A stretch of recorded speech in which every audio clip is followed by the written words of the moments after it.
Welcome to the Action Network studio in New York City. I'm Maria Marino, and this is Green Dot Daily. We're live every weekday at 3 Eastern on the Action Network YouTube channel and the Action app. On today's show, we're less than a week removed from the NFL draft, so we will help you get a head start on that futures market. Plus, Bryce Harper is back, so should you bet the Phillies? We'll get into it. But we start with some NBA. And check out this market report on the Western Conference semis, Game 1 tonight.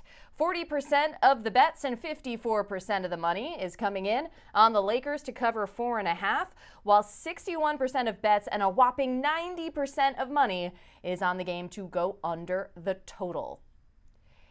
Here to get some context on this matchup, we have our Director of Research, Evan Abrams, and Action Network Senior Writer, Matt Moore. So, Evan, what are the trends we need to know going into this? Man, it's always rust versus rest. And that seems to be the conversation, especially when you get deeper into the playoffs and in game ones. But I'll give you some data. So the Lakers, 4 days rest entering this game. The Warriors only on 2 days rest. In our Bet Labs database, in game ones, teams on 4+ days rest facing a team on 2 days rest or less, 33-19-1 against the spread.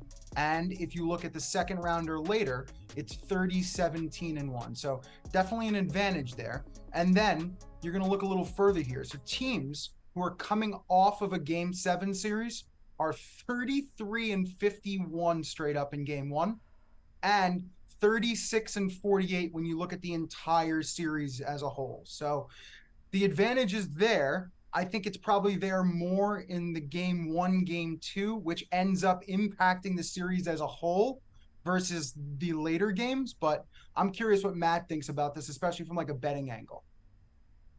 Yeah, it's tough. We're going up against a pretty brutal trend here because we've got this Game 7. Teams are tired. Now, we'll say that a lot of those games are on the road, right? Like worst teams go longer in series, and then they run up against favorites. So it's rare that you have a home team coming off a Game 7 in this spot. So home favorites have done a little bit better than that. You're also going up against LeBron in Game 1s, where LeBron's really terrible in Game 1s. 3 straight up, 4-7 against the spread in Game 1s as a road dog. 4-10 straight up, 5-9 against the spread on the road overall. So like you have this trend here where LeBron has not been good in Game 1s. He tends to take them as what he's referred to as like feel out games. He wants to get a sense for what the series is like. Spoiler, can't do that here. Team's not good enough. This is not the Cavs. Would advise against that there, LeBron. All this said, trying to figure out how to take an approach on this, I wind up on Lakers plus 4.5. I don't want to bet against the Warriors on the money line. I do think that plus 4.5 or 5, where the market is in some places, there's value on that. Now, I will say, look, this season and since 2021, dogs that cover have won outright 79% of the time. That's what we call the Matt Mitchell stat around here. So, like, that's an important one to keep in mind, is that dogs that cover do tend to win outright in the playoffs recently. I will go ahead and just take the points, though. I think the Warriors win. I do think this number is too much based off of the Game 7 trend that the Warriors are facing. I will go ahead and grab the points, but I do not want to take the money line on the Lakers. I feel like that's kind of a nice happy medium for you, Matt, because you're kind of between a rock and a hard place with a trend that's anti-Warriors and also a trend that's anti-LeBron. Now, moving on, also on the docket tonight, Heat-Knicks Game 2. Like the Celtics, the Knicks could not capitalize on home court advantage in Game 1. So, Evan, what are the trends you're seeing for this type of situation? So I think the smart way to look at this is like we did in Game 1, look at it the same way in Game 2. So Miami has been a second-half team, while the Knicks have been a first-half team. So Miami is 7-1 second-half ATS in the playoffs right now, best in the NBA. And then you look at the Knicks, 56-31-1 first-half ATS, regular and postseason, best in the NBA. So I think looking at it that way, you would say, hey, maybe an exacta, maybe Knicks first half, Miami full game, which hit in Game 1.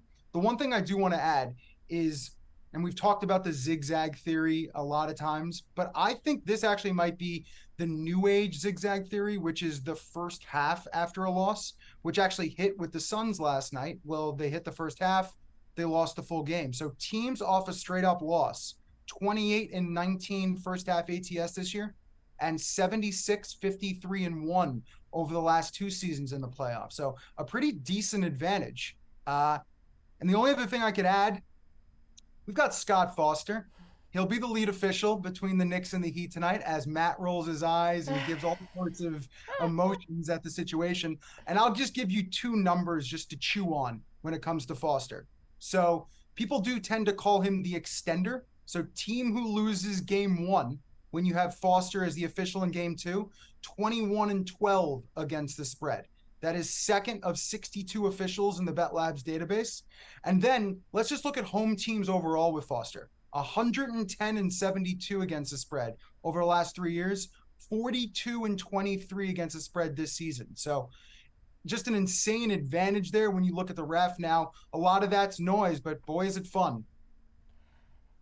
This is so strange. All of the stats with Scott Foster, and I guess it's just because he's been doing this for so long, but it's like he's helping a cause that already, like, I know teams that lose game 1, going into game 2, they're already kind of who you expect to bounce back. So he's kind of just aiding in that effort. But Matt, I will say this, 3 games under 500 for teams who lose game 1 and game 2 against the spread overall. So if you look back since 2005, it's basically a 50-50 proposition, but Foster seems to have the magic. Matt, sorry. Go ahead. No, I was just going to ask Matt, like, all right, which team do you like better coming off of that home loss in game 1, the Knicks or Celtics? I like both of them, but I will say I lean definitely toward the Knicks here. There's a feeling amongst teams, you get that first game, and you've done your work. You've gotten the split, right? Because if you protect home court and you're up 2-0 and you go to the other building, you're like, if we win one of these, we're good. We're up 3-1. Series is effectively over. It's just kind of inverted now. Like the shift becomes, don't burn too much energy. Be ready to take care of business at home. Then you're up 3-1. We got the hard part. With Butler hurt on top of Hero and Oladipo, there's just not a lot of reasons for the Heat to go full bore here. The Knicks are going to come out house of fire, and you have to meet that energy and exceed it if you're going to be able to win on the road in a desperation spot. Why burn yourself out? Let them burn that energy out. You focus on game 3, getting back home. You do that, and you can take care of business. Even if Jalen Brunson is limited, if Julius Randle plays, I like the Knicks a little less, to be perfectly honest with you. But in general, I think the Knicks are probably going to take care of business, like the first half trend there as well. I would actually go the other way and just play Knicks first half, Knicks money line, put that together in the same game potentially. The Celtics line, it remains too high. It only went to 9 now, which by like my numbers have this 4.5 fully healthy. So Embiid's worth 4.5 points to the spread. That's no, I'm sorry, that's not accurate. 3.5 is about as high as I'm willing to go for even a player of Embiid's MVP caliber level of player. I don't think that you can really get there. Likewise, the first half, the books have adjusted to this trend and have been increasing it. It's one thing when we go from this, the first half line standard would be a 3 to a 4. It's another thing when we go from this should be a 4.5 and we go to a 6. Now we're starting to talk about we just don't have the edge versus what the line is suggesting. This line being 9 is still stupid. Like, I have to lean towards the Sixers ATS here. I don't want to bet it because of the spot. Celtics have to win this game. Right. They're the better team. They should win this game. I don't expect Joel Embiid to play, but between the two, I am definitely going to lean Knicks. I am on the Knicks here in this game, and I will be taking Evans' trend and applying it to the first half as well. I totally get why you're on the Knicks, and for the record, I expect them to win here as well, but I'm just gonna throw this out there. I saw some video footage on Jimmy Butler's Instagram. He was walking around New York City, which I don't know if that's necessarily good or bad for all the treatment he was getting, but he is sightseeing, and just wonder if he's gonna play. But that's just me speculating. Matt Moore, Evan Abrams, thanks so much for the time. Thank you. Thanks for having us. Green Dot Daily is presented by BetMGM. Use bonus code ACTION when signing up to get up to $1,000 paid back in bonus bets if you don't win your first bet. Terms and conditions apply. Gambling problem? Call 1-800-GAMBLER. Let's welcome in Chad Millman and Simon Hunter from the Favorites podcast. And we've had some time now to recover from a wild draft week. And as you digested the draft, Chad, were there any bets that you made particularly with regard to Offensive Rookie of the Year? Yeah, look, I thought the draft was insane and super fun to watch and all those trades happening. But look, one of the most surprising picks, I think, at the end was Bijan Robinson, the running back from Texas, going to the Falcons at number 8. And a lot of people felt like this was the guy who was probably 1, 2, or 3 in terms of the best football player in the draft. But obviously, over the years, you have been drafting running backs lower and lower, either low first round, second, third round, because of the value and the dollars, et cetera. But he is in a spot going to the Falcons where he's got a coach who knows the value of leaning into a running back with Arthur Smith, who obviously was the Titans coordinator, and coaching Derrick Henry. And he's got a quarterback in Desmond Ridder who is still developing and is going to need to lean into a running back. There's a great stat that Brandon Anderson from Action Network has written about in the past, where in 14 of the past 18 drafts, a offensive rookie of the year came from the top 12 picks.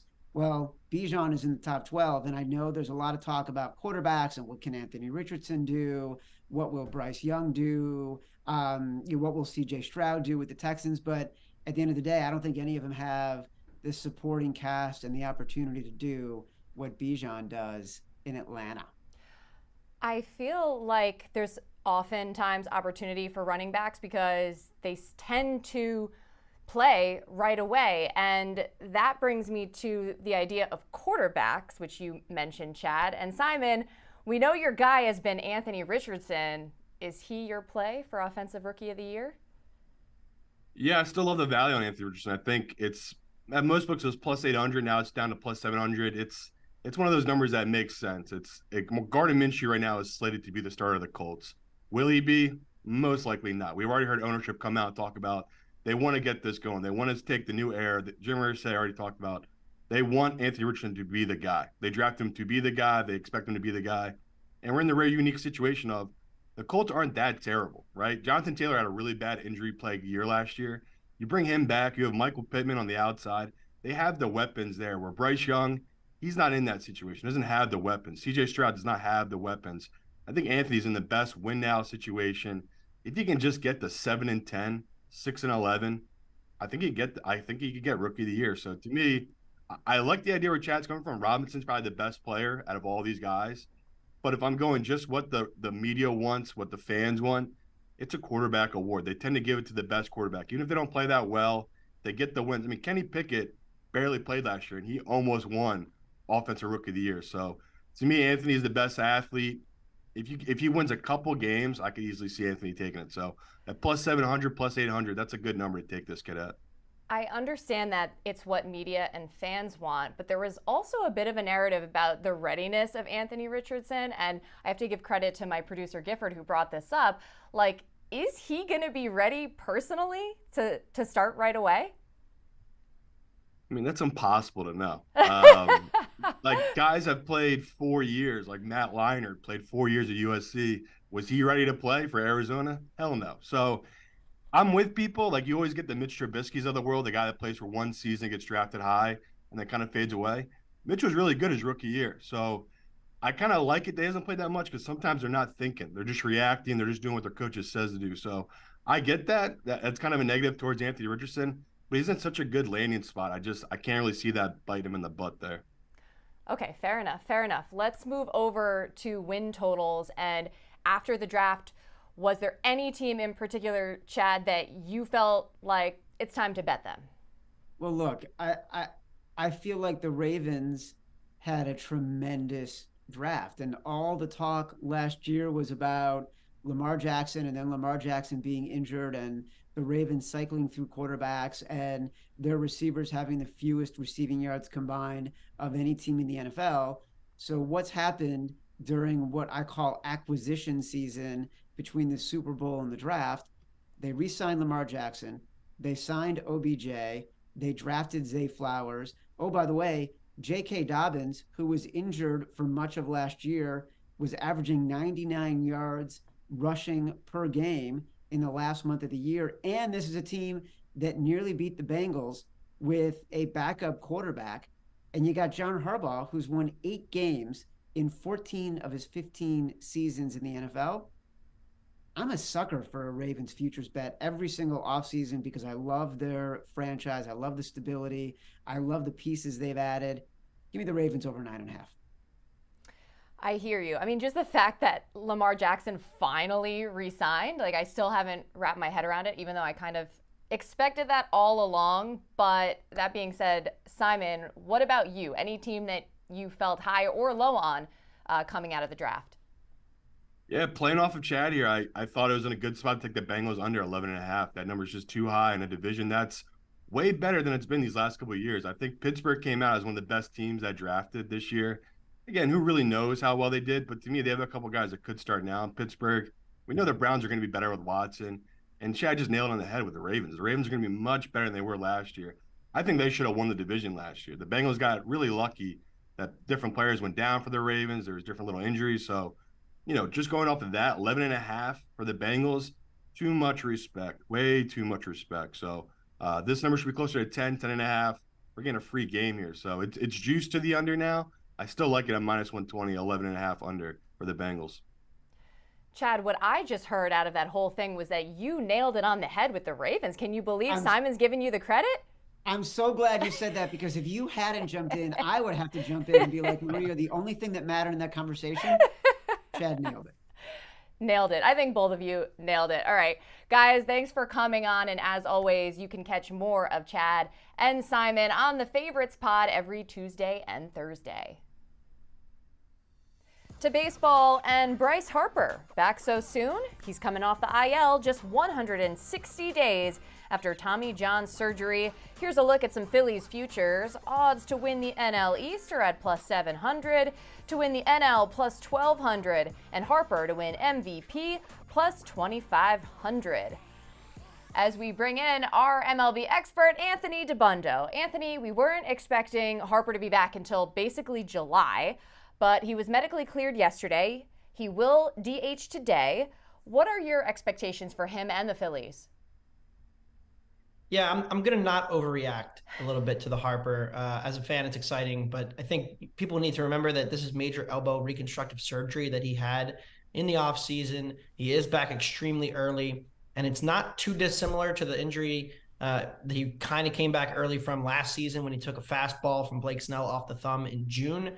He returned earlier than expected in late August, and he slashed 227, 325, 352. So 227 average, 677 OPS, well below average for that month. And it wasn't until his red hot October that everybody remembers that he really figured it out. So I think there's going to be some issues. He did not take any rehab in the minor leagues to get ready for this. He even joked with Dave Roberts, the Dodgers manager, yesterday. He's going to be terrible for a few days trying to get his timing back. You just can't really simulate live major league pitching until you see it. And so I am expecting some struggles there. I don't really see any value MVP-wise. He's pretty far behind on the counting stats already. And he's going to be DHing or playing first most of the season. He's not going to steal bases. So a lot of the value that Harper brings will not be accounted for in those WAR-type stats. And in terms of the Phillies, I'm also still waiting. I need to get more clarity on what's going on with the starting rotation and how they're going to look in the back end before I invest their even money to make the playoffs. Fangraphs has them at 51%. I think it's a little higher than that, but not one that I'm rushing to bet at the moment. So pretty much just passing kind of on the Phillies and betting them on a game-to-game basis. I did bet them tonight, but I think that the long-term expectations need to be tempered a little bit, as exciting as it is to have one of the best players in the league back in the lineup. Yeah, per ESPN, Harper is the fastest known player to return from Tommy John surgery, but you are understandably preaching patience. Now, moving on to the games today, what are your picks? Yeah, so Angels and Cardinals face off tonight. Two top 5 offenses against left-handed pitching, and that's what we have in the starting pitcher matchup with Steven Matz and Patrick Sandoval. The Angels made a lot of offseason additions to get better at hitting left-handed pitching. It was a bit of a weakness for them last season. They go out, they get Hunter Renfroe, Gio Urshela, Brendan Drury, and they've been hitting lefties much better. They're top 5 in WRC plus against lefties. Steven Matz, the starter for St. Louis, is coming back from injury from last season. He didn't really pitch much. The stuff plus on him is still below average. He's sitting around 96, and his sinker has not been nearly as effective as it's been in the past. So I think he's still kind of figuring some things out and not at quite the effectiveness we've seen at times from Steven in the past, usually an above average stuff guy. So the fact that he's sitting below average is a bit of a red flag. The Angels bullpen's been pretty good thus far. They're top 8 ERA, but I'm really not buying that lasting forever either. And Patrick Sandoval does have some concerning other indicators. His strikeout rate dropped from about 23% to 17%. That's a significant drop off. You combine that with the increase in walks, you have to bump his ERA projection pretty high. And this is just a brutal matchup against the Cardinals, who hit lefties better than anybody in the sport. So I like the over 9. It's come up a little bit from 8.5 overnight. Still like over 9, minus 100, minus 105. Some pitching concerns in that matchup for sure. What else you got? Yeah, I'm going to take the Reds. You can split the bet. I'm going to put a half unit on the first 5, around plus 140, and the full game around plus 170. It's a pretty significant starting pitcher edge for Cincinnati here. Graham Ashcraft takes the ball against Michael Wacha. Wacha's fastball stuff plus is comparable to some guys you don't want to be on a list with. Noah Syndergaard, Kyle Freeland, Austin Gomber, Luis Sessa, some of the worst fastballs in all of Major League Baseball among starters. And Ashcraft has 2 pitches, his cutter and his slider, that grade out as some of the best within their respective pitch in the entire sport. So I'm really impressed by what I've seen from Ashcraft. He keeps the ball on the ground, which is important against this Padres, top of the Padres lineup especially. And I think they have a pretty significant advantage. These pitchers are trending in opposite directions too. If you take last year's data on Ashcraft and Wacha and you bake it into this year's numbers, Wacha's in a pretty steep decline, one that I don't necessarily think he's getting out of. Whereas Ashcraft, I don't think the market's quite caught up to how much improved he is year over year. I like the Reds in both halves. All right, Reds it is. Anthony Dabbundo, thanks so much for joining the show. Thanks for having me. Remember, any picks we give out here on the show, you can easily reference by following Green Dot Daily in the Action app. We keep track so you don't have to. Green Dot Daily is presented by BetMGM. Use bonus code ACTION when signing up to get up to $1,000 paid back in bonus bets if you don't win your first bet. Terms and conditions apply. Gambling problem? Call 1-800-GAMBLER. And that's going to do it for Green Dot Daily. I'm Maria Marino. Thanks so much for watching, and I'll see you back here Wednesday at 3 Eastern on the Action Network YouTube channel and the Action app.